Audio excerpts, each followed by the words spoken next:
오늘 시간에는 요한계시록 강의 네 번째 시간으로서 요한계시록에 등장하는 예수님은 과연 누구신가? 두 번째 시간을 갖도록 하겠습니다. 요한계시록에 나와 있는 예수 그리스도, 이분이 이미 부활 승천하셔서 천상에 계시는 예수 그리스도이십니다. 할렐루야. 이분이 하나님이시고 이분이 바로 우리의 심판주가 되실 거예요. 그래서 그분의 하신 말씀 우리는 귀를 쫑긋 들어야 되고, 심판대 앞에 섰을 때에 칭찬 들을 수 있는 자로서 우리를 만들어 가야 될 줄로 믿습니다. 요한계시록은 결론의 책이고 완성의 책입니다. 내용상 겉으로 볼 때는 계시의 책이고 예언의 책이고 편지의 책이죠. 그러나 이거 내용상 보면 결론의 책이요 완성의 책입니다. 그러니까 이게 결론인 거죠. 여기에 더 이상 있는 것이 있을 필요가 없는 거지요. 그래서 이것만 제대로 알아도 이 예언의 말씀을 읽는 자와 듣는 자들과 그 안에 기록한 대로 행하는 자들, 지키는 자들이 복이 있다. 할렐루야. 그렇다고 그랬어요. 우리 복이 있는 자가 돼야 됩니다. 그래서 우리는 요한계시록을 알아야 되는데, 그동안 요한계시록은 너무 이단들이 많이 이용해가지고 요한계시록 강의하면 완전 이단이에요. 다. 왜 그러면 그렇게 될 수밖에 없었는가? 요한계시록이 상징으로 기록이 되어 있거든요. 상징입니다.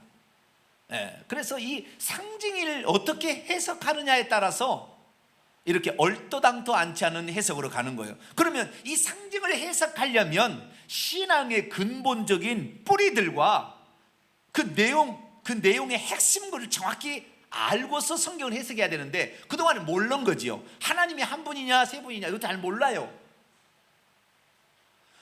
부활을 지금 있느냐, 예수 재림할 때 그때 부활체를 있느냐, 이걸 잘 모르는 거지요. 천년왕국 있느냐 없느냐 모르는 거예요. 그러니까 해석을 어떻게 할 수가 없어요. 해석이 틀려질 수밖에 없다고요. 왜? 정확히 성경에서 얘기하고 예수님이 얘기한 걸 모르니까. 그러니까 예전에도 그랬어요.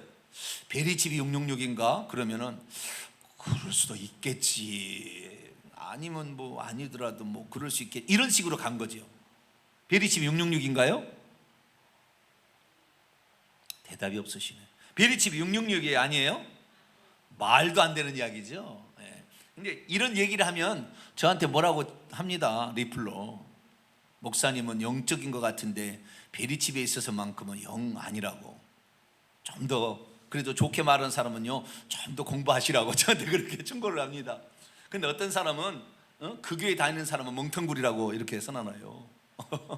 그래서 참 세상 사람들이 성경을 볼 때 제발 좀 원문으로 보고, 할렐루야, 예수님이 하신 말씀을 정확히 알아야 돼요. 특히 요한계시록의 이 결론의 책을 정확히 알아야 됩니다. 그래서 주의 은혜로 우리가 이제 요한계시록의 결론의 말씀을 들어왔습니다. 그래서 이 결론의 말씀이 얼마나 진실한 것인가, 또 우리가 그동안에 하나님께서 우리에게 계시해 준 수많은 영적 비밀들 얼마나 일치하는 것인가. 제가 생각한데 현재까지는 그래요. 단언컨대 지금까지의 나와 있는 모든 계시의 종합체, 이런 것들이 결국에 요한계시록과 합쳐져서 우리에게 엄청난 상승 효과를 가져올 거예요. 그래서 이 요한계시록을 통하여 우리는 하나님이 누구시고 하나님 뭘 바라시는 것이고, 또 우리가 그런 사람이 되기 위하여 어떻게 힘써야 되는 것인지를 제대로 파악하여 갈 줄로 믿습니다. 자, 요한계시록은 크게 나누게 될 때에 크게 세 파트로 나누게 됩니다. 세 파트로. 이거 편지로서 볼 때 그렇습니다. 1장 1절부터 8절까지가 머릿말이에요. 머릿말, 서두. 그래서 인사말이 거기에 들어있고요. 그 다음에 1장 9절부터 22장 5절까지가 본론부입니다. 본론부. 첫 번째는 들어가는 말, 이제 본론부고요. 22장 6절부터 21절 마지막 절까지는 결론부입니다. 마지막 인사, 끝맺는 말이에요. 이게 들어가는 말, 본론, 끝맺는 말로 돼 있어요. 크게 보면 그렇게 돼 있고, 그 다음에 이것을 요한계시 1장 19절의 말씀으로도 풀어갈 수가 있어요. 자, 1장 19절 한번 읽어볼까요?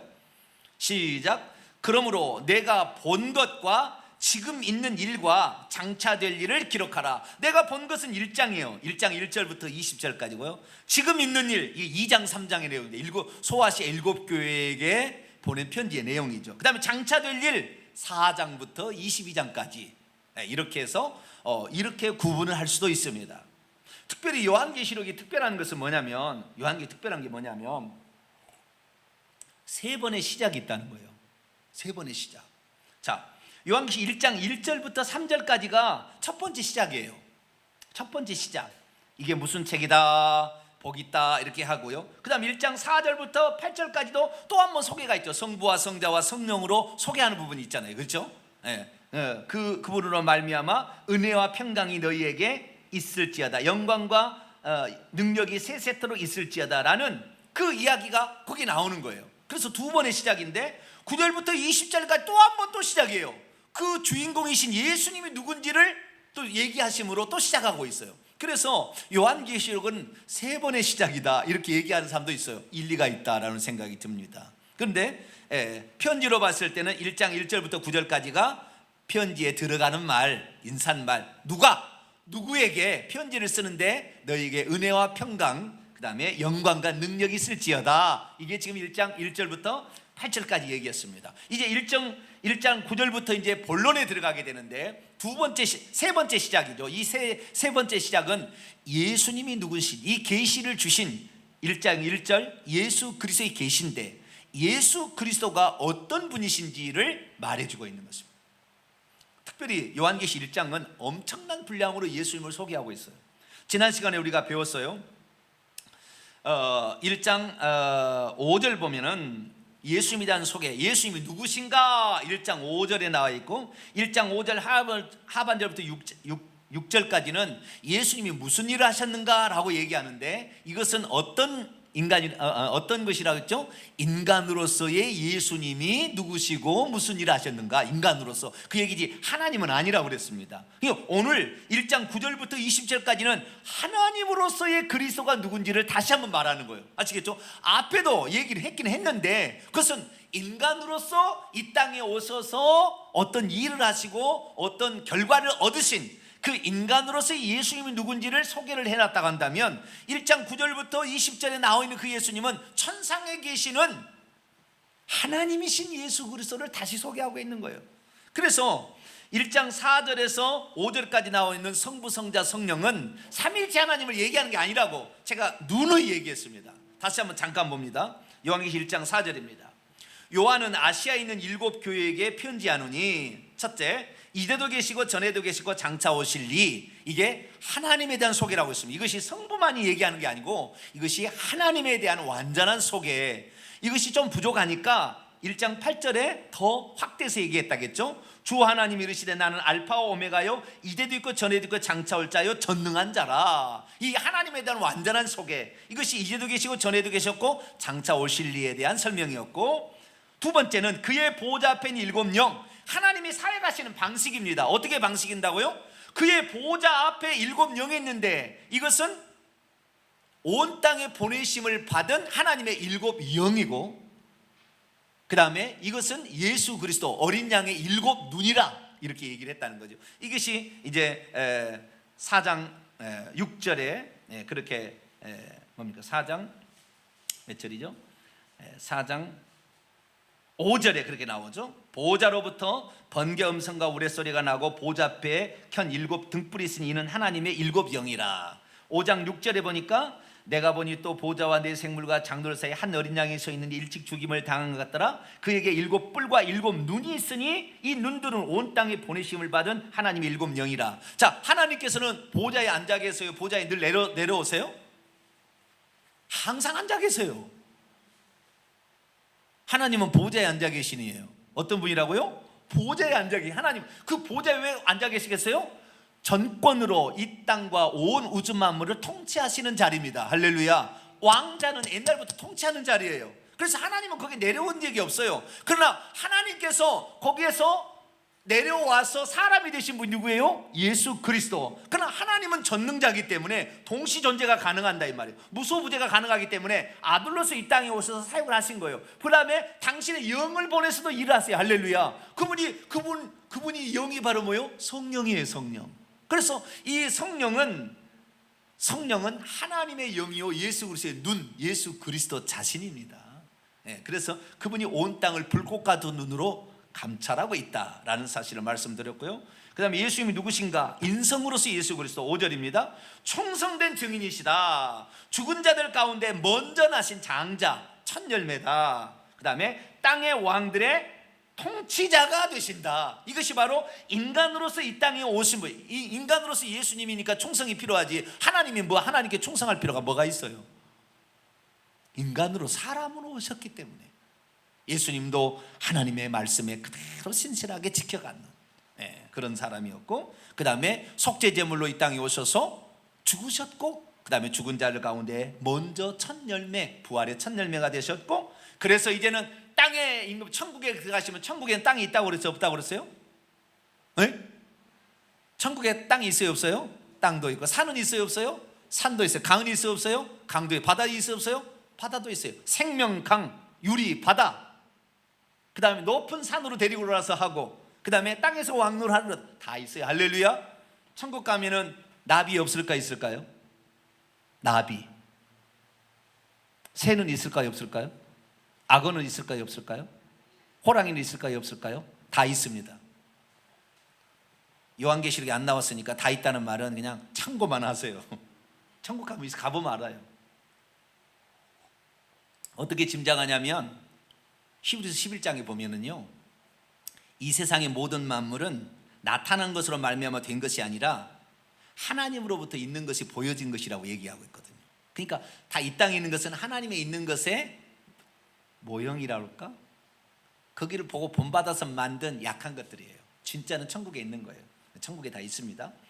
예수님께서 바로 그래서 하늘에 올라간 사람들의 그 땅에 사는 왕들로 그 구원받은 백성들, 이 사람이 뭡니까? 왕과 제사장인데 이 사람들의 통치자이시다. 이것을 말씀하고 있고요. 그 다음에 그분이 인성을 지니하신 일은 우리를 사랑하셨다는 것, 그 다음에 그의 피로 우리를 죄에서 해방하셨다는 것, 그리고 그의 아버지 하나님을 위하여 우리를 왕들과 제사장들로 만드셨다는 것. 할렐루야. 여기에 5절 6절에 나와 있는 예수 그리스도의 소개는 인성으로 예수 그리스도예요. 삼위일체 하나님의 예수님이 아니라고요. 삼위일체 하나님이라는 것은 하나님으로서 삼위일체란 말이에요. 삼위일체 속에서는 인성이 들어가기 어려워요.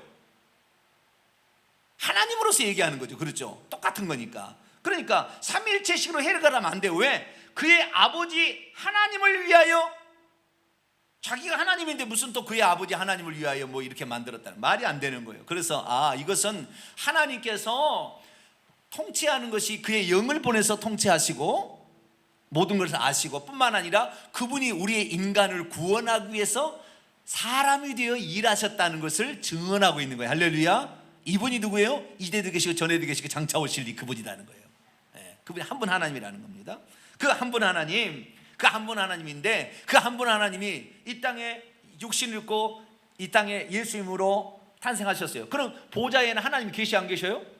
하나님의 보좌에? 보좌에 계셔요. 아시겠죠? 보좌에 계시는데 보좌에 계시는 분은 안 보여요. 안 보여. 하나님 영이시니까. 그런데 그래서 그분이 하나님의 품속에 있는 독생하신 하나님이 나타나신 거예요. 그 예수님이. 할렐루야. 하나님을 볼 수가 없어요. 본 사람도 없고. 그런데 볼 수 있도록 나타나신 분이 인성을 취하여 우리에게 왔어요. 자, 물어보겠습니다. 하나님은, 영으로서 하나님은 고통을 느낄까요? 안 느낄까요? 네? 아픔을 느낄까요? 안 느낄까요? 네? 하나님은 영이신데 영은 찔러도 안 아파요. 천사를 찌른다고 아픈 게 아니라고요. 영적인 존재는 안 아픈 거예요.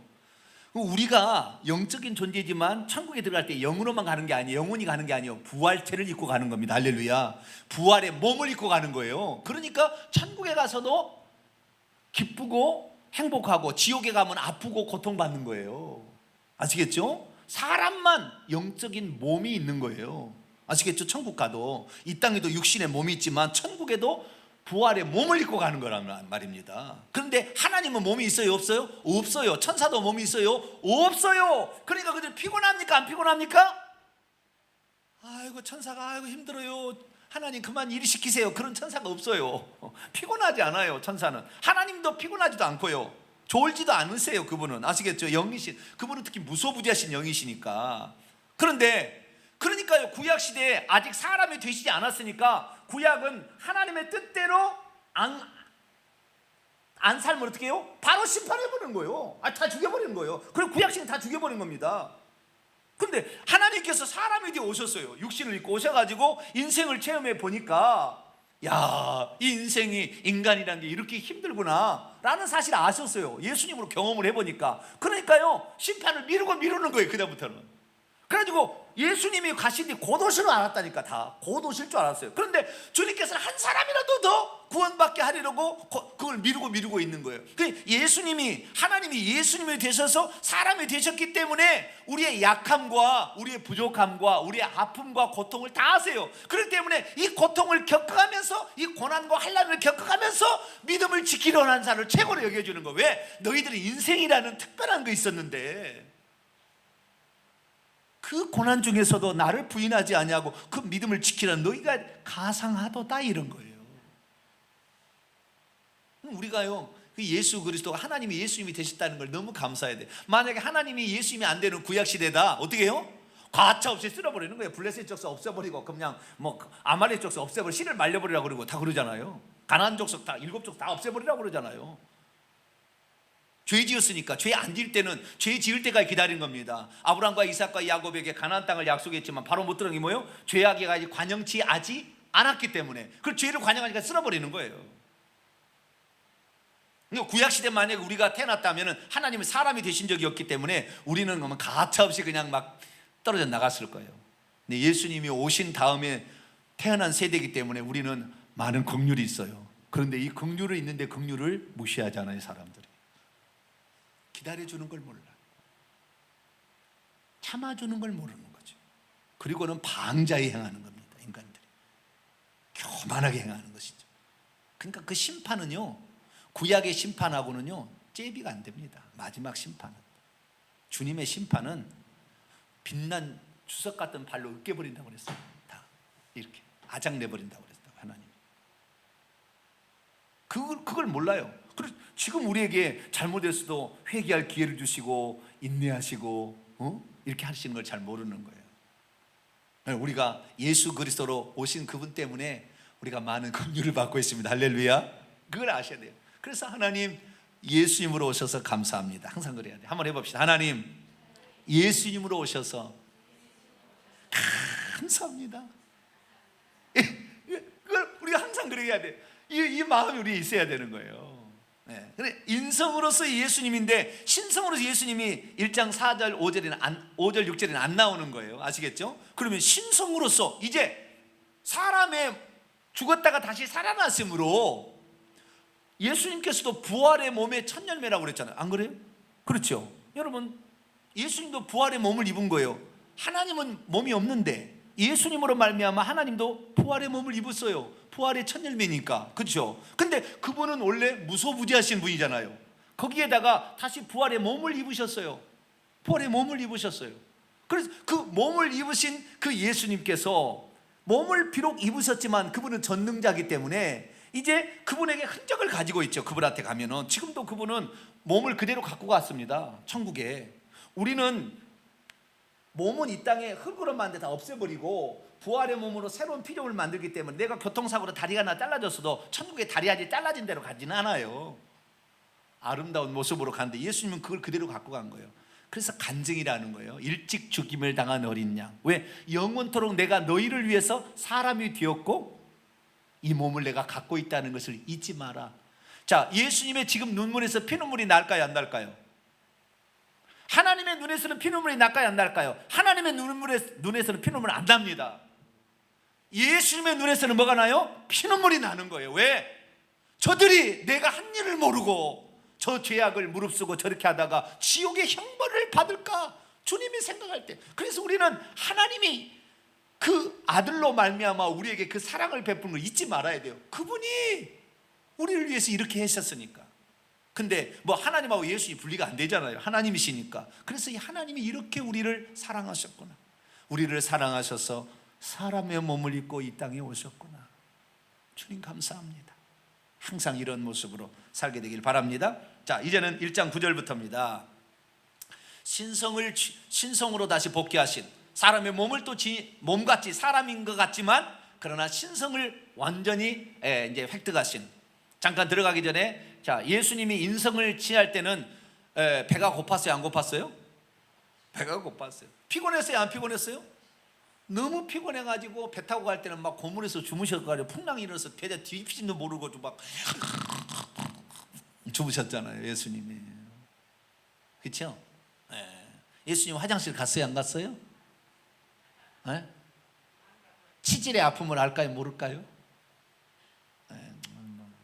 괜한 얘기까지 했네요. 제가 치질을 걸려봐가지고 이게 아픈 걸 알아요. 화장실 가서 맨날 뭐 책 보다가 힘들어졌어요. 지금 그거 없어서 너무 감사한데, 어쨌든 이 인간의 아픔, 질병, 피곤함, 지침 다 아시는 거예요. 여러분, 그래서요, 지치도록 일하면요, 주님이 감동을 하세요. 너는 나를 위해서 그렇게까지 하니? 이거예요. 여러분, 내가 헌신하는 거 하나님 모를 줄 아세요? 불꽃 같은 눈으로 다 보고 계십니다. 할렐루야. 다 갚아주세요. 공것이 없습니다. 공짜가 없습니다. 그걸 아시고요. 자, 1장 9절부터 이제 20절까지 자, 이제 봅니다. 이제 세 번째 시작입니다. 또 나 요한이 나와요. 세 번째 시작. 나 요한은 너희의 형제요, 예수의 환난과 나라와 참음에 동참하는 자라. 하나님의 말씀과 예수를 증언하였으므로 말미암아 반모라는 섬에 있었다. 자, 나 요한이 반모섬에 왜 갔어요? 여행하러 갔죠. 유람선 타고 지금. 반모섬에 지금 유람선 타고 놀러 갔죠. 지금 뭐하러 간 거예요? 뭐 때문에 간 거예요? 하나님의 말씀과 예수를 증언하였기 때문에 그것으로 말미암아 복음 증거하고. 하나님 말씀 뭐요? 우상 숭배하지 마라. 구약 성경에 보세요. 하나님 말씀의 대표가 우상 숭배하지 마라 이거 있잖아요. 예수님이 하나님이다 이거 증거하다가 어떻게 해요? 붙잡혀가지고. 이 시대가 언제입니까? 도미시안 황제가 통치하는 시기. 도미시안 황제가 AD 81년에서 96년까지 통치했어요. 쿠데타 일에서 죽었는데, 여러분 AD 70년에 로마의 디도 장군이 예루살렘 멸망시킨 거 아시죠? 120만 명을 죽이고, 아니 110만 명을 죽이고 10만 명을 포로로 잡아가서 로마의 콜로세움을 세운 거예요. 누가요? 디도 장군이. 그래서 이스라엘을 멸망시킨 후에 디도 장군이 왕이 됩니다. 그의 아버지를 따라서. 그래서 디도가 왕이 됩니다. 이 왕의 다음 왕이 도미시안 황제예요. 도미시안 황제인데, 이 도미시안 황제는 살아있을 때 자기를 신으로 숭배하라고 그랬어요. 첫 번째 핍박자는 네로 황제인데, 이 네로 황제는 54년에서 68년까지 통치한 다섯 번째 로마 황제인데요, 이 네로 황제는 자기를 신으로 섬기라고 얘기하지는 않았어요. 기독교인들을 핍박했습니다. 왜냐하면 그냥 이 양반이 로마의 화재를 일으킨 것 같아요. 왜냐하면 로마의 시를 다시 새롭게 만들려고 하는데 그대로 있으면 안 되니까 불을 내버렸어요. 그래서 로마의 14개 행정구역 가운데 6개인가 정확히 기억이 안 나네요. 몇 개가 불에 타버렸습니다. 그래가지고 불을 끌 수가 없어요. 어마어마하게. 그런데 이제 그렇게 되니까 나중에 뭐요? 네로가 이 불을 냈다고 소문이 나니까 네로가 자기가 아니라고 기독교인들이 저 몰래 이 로마를 몰래 뒤집으려고 하는 저 기독교인들이 이 로마에 화재를 냈다고 소문을 퍼뜨리게 합니다. 그래서 기독교인들을 잡아 죽이기 시작한 거예요. 그래서 네로 황제 때 첫 번째 핍박이 있습니다. 두 번째 핍박이 도미시안 황제인데, 도미시안 황제는 자기를 나의 주 나의 하나님, 나를 주님이라 나를 하나님이라 섬기라고 그랬어요. 살아있는 신으로 섬기라 했어요. 그런데 우리 기독교인들이 그렇게 못하지요. 도마가 요한복음 20장 28절에 나의 주 나의 하나님 당신을 이렇게 표현했잖아요. 그래서 우리는 못한다. 그래서 핍박을 하게 된 거예요. 그러니까 우상 숭배하지 마라. 그 인간은 신이 아니다. 오직 예수님만 하나님이다 하니까 당연히 붙잡혀가죠. 그래서요, 이 요한을 갖다가 죽이려고 기름 가마에다가 집어넣었어요. 화형시켜도 안 된다. 안 된다. 맹수에 대해 줘도 맹수가 피해가지 안 된다. 그러니까 기름 가마에다 튀겨주게 하라 그래요. 그래서 기름 가마에다가요 불을 펴가지고 기름 가마에 넣었다는 거 아니에요. 그런데 기름 가마에서요 사우나 하고 있었대요. 누가요? 요한이. 시원하다. 시원하다. 이랬다는 거 아니에요. 그래서 도미션 황제가 이 사람은 죽일 수 없는 존재다. 이 사람은 그러면은 유배를 시켜라. 기독교인들이 없는 곳으로 유배를 시켜라. 그래서 에베소에서 한참 떨어진, 그래서 저 유럽으로 가는데 섬이, 조그만 섬이 있는데 그 섬 반모섬에다가 유배를 시킵니다. 거기는 탄광촌이었어요. 탄광일. 나이가 90세 가까이 됐을 텐데 이 노인을 거기에 유배를 시켰습니다. 그래서 나 요한은 뭡니까? 너희 형제다. 너와 똑같은 형제인데 예수의 환난과 나라는 왕국입니다. 예수의 왕국과 인내에 동참하는 자. 여러분, 우리가 천국에 들어가려면 환난을 인내해야 됩니다. 할렐루야. 이 고난이 없어가지고 천국 들어가기 어려워요. 바울이 요한은 이 얘기를 한 거예요. 그래서 지금 그곳에 가고 있었는데 10절 주의 날에, 어떤 날에? 주의 날에. 원문을 보니까요, 주님께 속한이에요. 퀴리아코스입니다. 주의 날이 아닙니다. 퀴리오스가 아니고요, 퀴리아코스예요. 이건 뭡니까? 주님의 날이에요. 퀴리우 헤메라가 아니라 퀴리아코스 헤메라입니다. 그래서 주님의 날에, 주님께 속한 날에, 그러니까 이게 일요일 날입니다. 일요일 날에 성령에 감동되어 내 뒤에서 나는 나팔소리 같은 큰 음성을 들었어요. 막 나팔소리 같은 큰 음성을 들었어요. 깜짝 놀라가지고 이게 무슨 소린가 하고 12절 몸을 돌이켜서 나에게 말하고, 지금도 말하고 있어요. 말하고 있는 음성을 알아보려고 돌이켰더니 그 나팔소리 같은 음성이 무슨 소리였냐면 11절에 나와 있습니다. 이르되 네가 보는 것을 두루마리에 써라. 여기 써라는 것은 과거 명령법입니다. 단호하게 말하라. 지금 당장 써라, 그런 말이에요. 네가 보고 있는 것을 두루마리에 당장 써라. 그것을 에베소와 서머나와 버가모와 두아디라와 사데와 필라델비아 라오디게아 등 7교회에게 보내라. 이거 보내라는 것도 과거 명령입니다. 지금 당장 보내라, 이렇게 한 거예요. 그래서 그 음성, 나팔소리 같은 음성과 더불어서 무슨 음성이 나왔잖아요. 이거 써보내라 하신 분은 누구? 천사일까요? 하나님일까요? 뭘까요? 아버지일까요? 아버지 음성일까요? 예수님이겠죠. 왜냐하면 그 예수님께서 2장 1절에 보니까 에베소의 사에게 편지하라, 에베소 교회의 사자에게 편지하라 하고 말씀하시면 예수님이니까 예수님이겠죠. 이 나팔소리 같은 큰 음성은 누구의 음성이에요? 예수님의 음성. 그래서 써보내라, 이렇게 얘기를 한 거예요. 그래서 몸을 돌이켜 나에게 말한 음성이 누군지를 알아보려고 쫙 뒤턴했다는 거예요. 딱 턴해서 돌아봤다는 거예요. 그랬더니 거기에 7금 촛대가 있었고 그 촛대 사이에 발에 끌리는 옷을 입은 사람의 아들 같은 분이 이렇게 서 있었다는 거예요. 돌아다니면서 있었다는 거예요. 돌아다니면서 있었다는 거예요. 자, 7금 촛대는 뭘까요? 자, 20절입니다. 20절 해석이 나와 있어요. 읽습니다. 시작. 네가 본 것은 내 오른손의 7별의 비밀과 또 7금 촛대라. 7별은 7교회의 사자요 7촛대는 7교회니라. 7촛대가 뭐라고요? 금으로 만든 7촛대가 뭐예요? 교회를 가리키는 거예요. 예수님께서 천국에 7금 촛대가 있었다는 거예요. 7금 촛대가 있는데 불이 타오르고 있는 촛대가 있었는데 이 촛대 사이에 예수님이 거니시고 있었어요. 그런데 그 예수님을 찬찬히 보니까 오른손에 7별을 쥐고 있었어요. 몇 개 별을요? 7개 별을 딱 쥐고 있었어요. 여기 7은 전부 상징이라고 보여야 됩니다. 실제이면서 상징입니다. 상징. 7별을 지었는데 7별은 뭘 말하는 거예요? 7교회의 사자, 7교회에게 메시지를 전달하는 전달자, 오늘날로 말하면 주의 종이죠. 여러분, 이걸 아셔야 돼요. 뭘 아셔야 되냐면 참 이런 비밀은요, 진짜 이건 비밀이에요. 교회는 이게 참 교회냐 가짜 교회냐는 뭘로 결정되냐면 성도로 결정되는 게 아닙니다. 7교회의 사자, 7교회에게 메시지를 전하는 전달자에 의해서 결정됩니다. 교회는 목회자가 없으면 교회가 아닌 거예요. 이거 제가 중세시대에 뭐 얘기하려고 그런 게 아닙니다. 예수님이 하신 말씀을 하는 거예요. 어떤 말씀을 선포하는 목회자가 있느냐에 따라서 그 교회의 성격과 미래가 결정돼 버립니다. 이거 예수님이 하신 말씀이에요. 종교개혁자들이 이거 하잖아요. 우리는 만인 제사장이다. 네? 우리는 모두가 다 똑같다. 목회자고 뭐고 똑같다. 아니에요. 그 소리는 절반밖에 모르는 거예요. 그것이 지금 평신도들을 완전히 타락하게 만든 겁니다.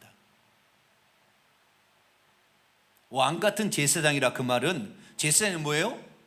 죄를 용서하기 위해서 제사를 드리는 존재잖아요. 제사장이라는 존재가. 그럼 뭡니까? 내가 왕 같은 제사장이라 그런 말은 구약시대는 제사장이 있어야 죄를 용서받을 수 있었고, 이렇지만 이제 예수 그리스도께서 제사장으로서 단번에 제사를 완성했기 때문에 누구든지 하나님 앞에서 자기의 죄를 용서해 달라고 하면 그 회개, 죄의 고백으로 용서받을 수 있는 존재가 되었지, 누구를 통하여 구약시대 아니요 중세시대처럼 꼭 신부한테 자기의 죄를 아뢰서 신부가 또 하나님께 아뢰는 이런 단계를 거치지 않는다 그 말이지, 평신도가 목회자란 말이 아니에요. 속는 거예요. 완전히 속는 거예요. 목회자를 정확히 결정해야 돼요. 이거 잘못 결정하면 자신의 영혼의 미래가 끝나는 것입니다. 주님은 당신의 오른손에, 힘 있는 권세를 상징하는 오른손에 뭘 쥐고 있어요? 평신도를 쥐고 있지 않아요. 속는 거예요. 그러니까 장로가 돼가지고 목사를 어떻게 해보겠다 끌어내리고 저주받는 것입니다. 결국에 절대 그러지 않아요. 주님은 어떻게 해요? 7 별을 오른손에 쥐고 있어요. 그리고 7 그 촛대 사이에 지나가세요. 7 금 이 별이 잘못되면 촛대로 옮겨버리는 거예요. 이게 에베소 교회 다음 주에 이제 하게 될 에베소 교회의 핵심 포인트 가운데 하나입니다. 나와서 지금 얘기를 먼저 얘기하는 거예요.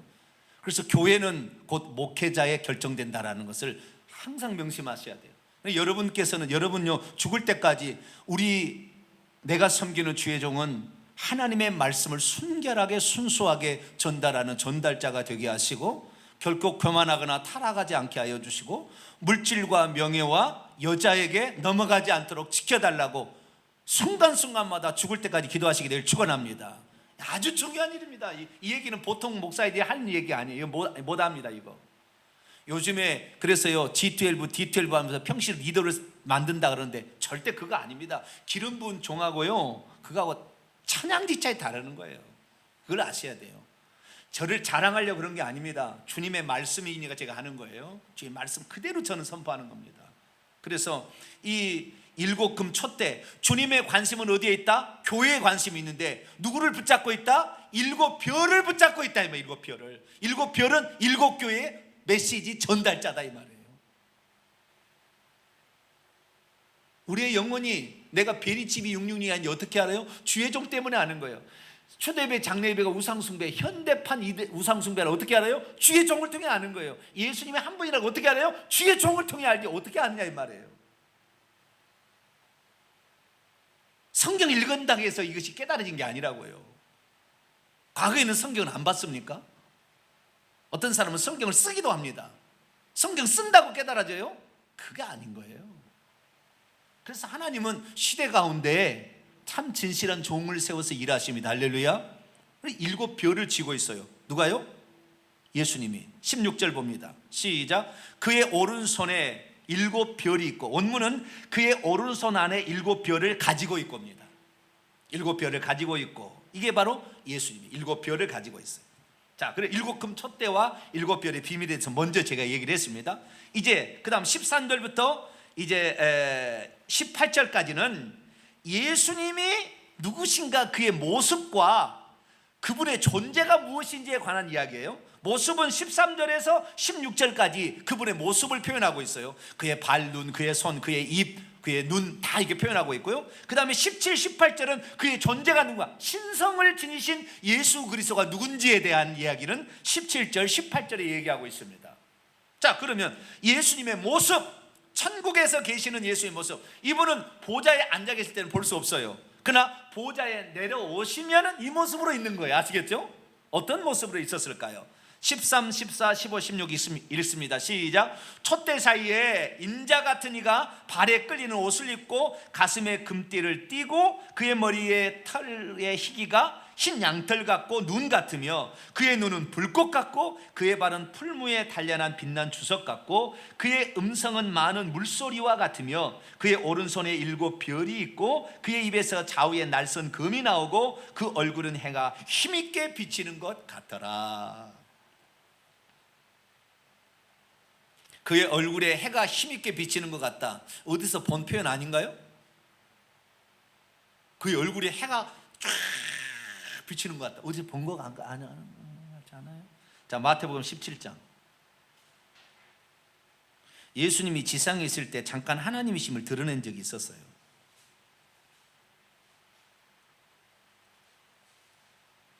마태복음 17장 1절로 2절.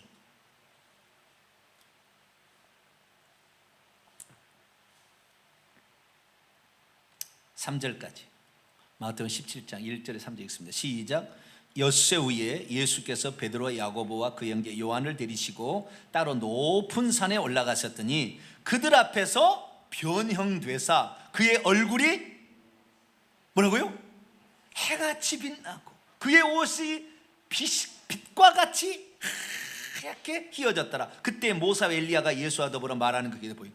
자, 여기 예수님이 하나님이 아니면 모세, 엘리야 못 불러냅니다. 천국과 지옥에 간 사람이 이 땅에 다시 올 수 없어요. 하나님이니까 가능한 거예요. 할렐루야. 그런데 하나님의 모습에 그 얼굴이 어때요? 해가 힘있게 비치는 것처럼 해같이 쫙 빛나고 그의 옷이 어떻게 해요? 옷이 더러운 옷이었겠죠. 무슨 이런 이스라엘 옷이 있잖아요. 통옷, 통으로 짠 옷. 먼지만 갯다 같은 거 신고 다니는데 얼마나 먼지도 묻었고 이랬을 텐데 땀 냄새 날 텐데 그 옷이 어떻게 해요? 흰옷. 빨래 마가복음 누가 보면 빨래로 빨래 가지고 희게 할 수 없을 정도로 흰 옷이 이렇게 예수님의 모습이 이렇게 변형이 된 거예요. 그 모습이 이게 바로 뭐예요? 예수님의 하나님이신 것을 이 땅에 단 한 번 드러낸 겁니다. 스스로. 다시 요한계시록 1장 13, 14절. 촛대 사이에 인자같이 이가 발에 끌리는 옷을 입고 가슴에 금띠를 띠고 그의 머리와 털의 희기가 흰 양털 같고 눈 같으며 옷이 똑같지요? 그 다음에 16 하반절에 그의 얼굴이 해가 힘있게 비치는 것 같더라. 바로 변화산에서 변화되신 예수 그리스도. 그러니까 원래 그분은 누구다? 하나님이다 라는 사실을 변화산에서 잠깐 제자들이 본 거죠. 잠깐. 근데 이제는 천상에 올라가신 부분은 이제는 항상 그렇게 있습니다. 그런데 그분이 13절 촛대 사이에 있습니다. 촛대 사이에 원문을 보니까요, 촛대들 한가운데 안에 있어요. 촛대가 7개가 놓여 있습니다. 7금 촛대입니다. 7개가 촛대가 있어요. 이것은 뭘 말하냐면 우리가 구약에 하나님이 계시는 장소가 있었는데 아브라함, 이삭, 야곱 때는 하나님이 계시는 장소가 따로 없었어요. 그러니까 아브라함이 하나님을 만나려면 장막문에 기다려야 돼요. 그래서 아브라함아, 하나님을 만날 수 있는 특별한 장소가 없어요. 아시겠죠? 아브라함, 이삭, 야곱 때는 없었기 때문에 하나님이 아브라함아 이렇게 하는 거예요. 그러다가 나중에 이제 야곱이 12아들 낳고 12아들이 가뭄 들어서 애굽 땅에 들어서 430년 있다가 200만 명의 많은 숫자로 이제 하늘의 별처럼 불어나니까 이제는 가나안 땅에 이끌어가지고 약속의 땅을 주려고 이끌어내서 시내산 앞에 도착해 1년 만에 시내산에 도착해서 그때 율법을 주죠. 그때 율법을 주면서 하나님이 계신 장소를 만들라고 그랬어요. 그것이 바로 성막이라는 것입니다. 내가 항상 있는 자리를 만들어라. 그래서 성막을 보게 되면 성막에는 뜰이 있고요, 그 뜰에 번제단이 있고 물두멍이 있고 그 다음에 그 안에 또 집이 하나 있어요. 집이. 그 집은 2칸으로 나눠져 있는데 첫 번째 칸은 성소라는 칸이고 두 번째 칸은 지성소라는 칸이에요. 첫 번째와 두 번째에는 휘장이 있습니다. 휘장을. 그래서 낮에는 앞에 첫 번째 휘장을 열어놓습니다. 그러면 그 안에 뭐가 있느냐, 왼쪽에 가면 7 금촛대가 있고요. 그 앞쪽에 휘장, 두 번째 휘장 앞에 가면은 향단, 기도하는 향단이 거기에 있고요. 네.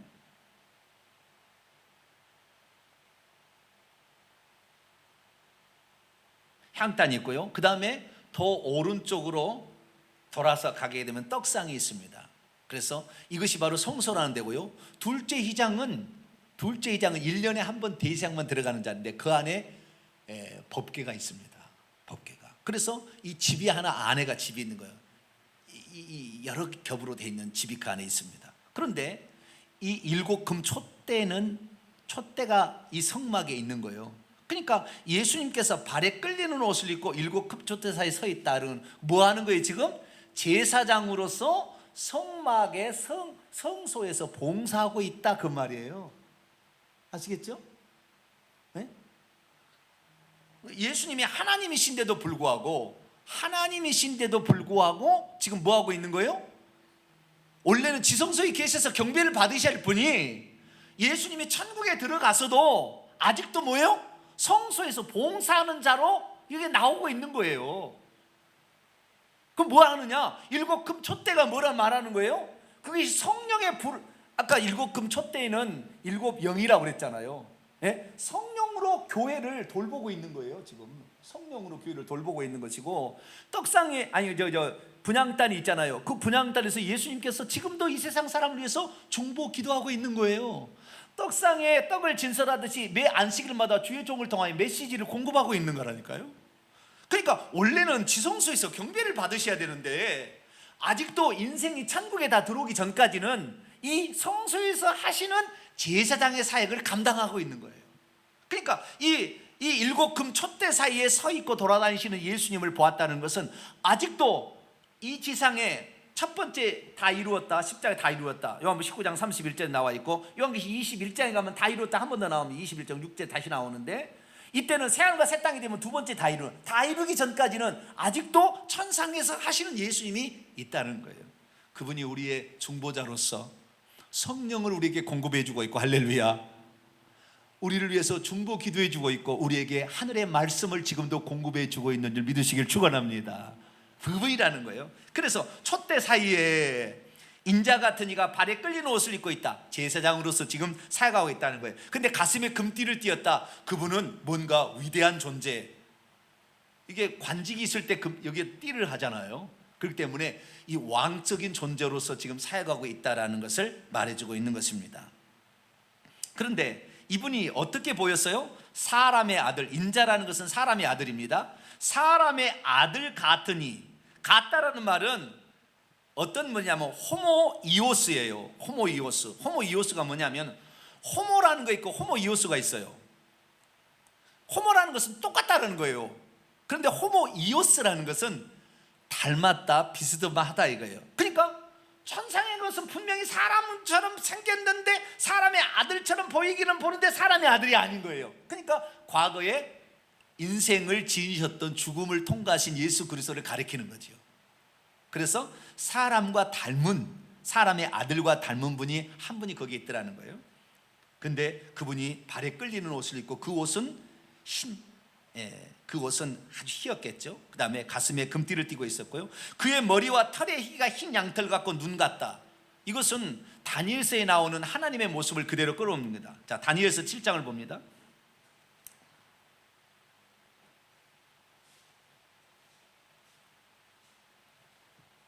다니엘서 7장 9절. 예수님이 하나님이라는 것을 여기에서 사도 요한이 본 겁니다. 다니엘서 7장 9절입니다. 시작. 내가 보니 왕자가, 보좌가 놓여 있고 예측부터 항상 계신 이가 좌정에 있었어요. 그런데 그의 옷은 희기가 눈 같고 그의 머리털은 깨끗한 양의 털 같고. 그러니까 예수님의 그 모습이 여기에 나와 있는 보좌에 앉아 계시니 애적부터 그분의 모습을 하고 있다라고 표현하고 있는 것입니다.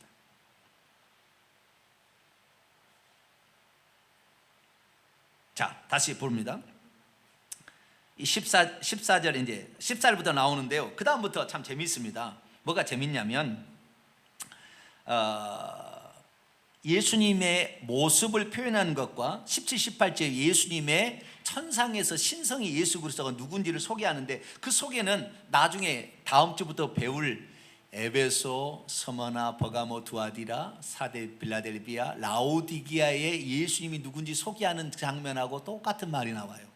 예를 들어서 그의 눈은 불꽃 같고 그의 발은 풀무불에 단련한 빛난 주석 같다. 이것은 두아디라 교회의 예수님을 표현하는 거예요. 한번 봐볼까요? 하나만 보십시다.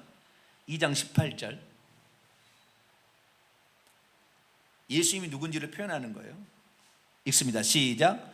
두아디라 교회 사자에게 편지하라. 그의 눈이 불꽃 같고 그의 발은 빛난 주석과 같은 하나님의 아들이 이르시되. 그래서 우리가 이 빈자 같은 일을 하나님의 아들이신 예수님이라고 아는 거예요. 뒤에 설명해 주고 있어요. 왜 그렇게 표현했느냐? 두아디라를 심판하실 하나님을 표현하고 있는 거예요.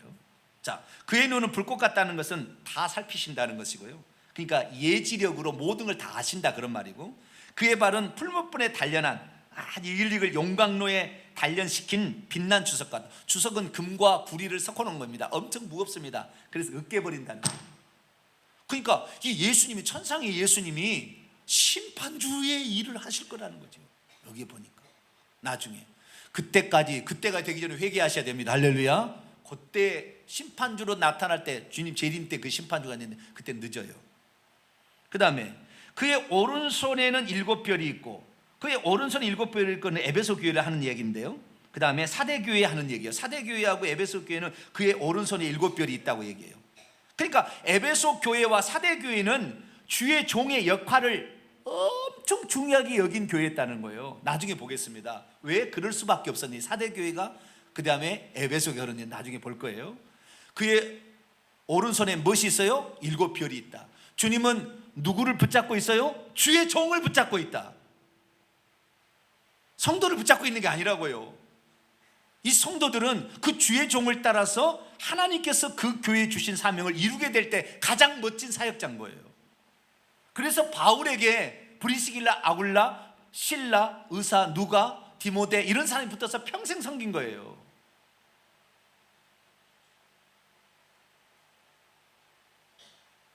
이것이 하나님의 아주 깊은 뜻입니다.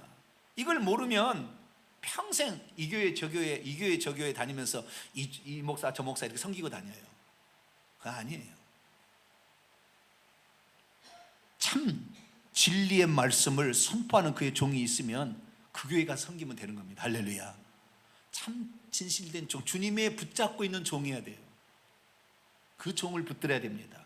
그 교회가 뭐 번지를 해서 된 게 아니에요. 그 교회가 뭐 성가대가 멋져서 아니에요. 그 교회가 교육 시스템이 잘 갖춰서가 아니라고요. 어떤 종이냐를 봐야 되는 거예요.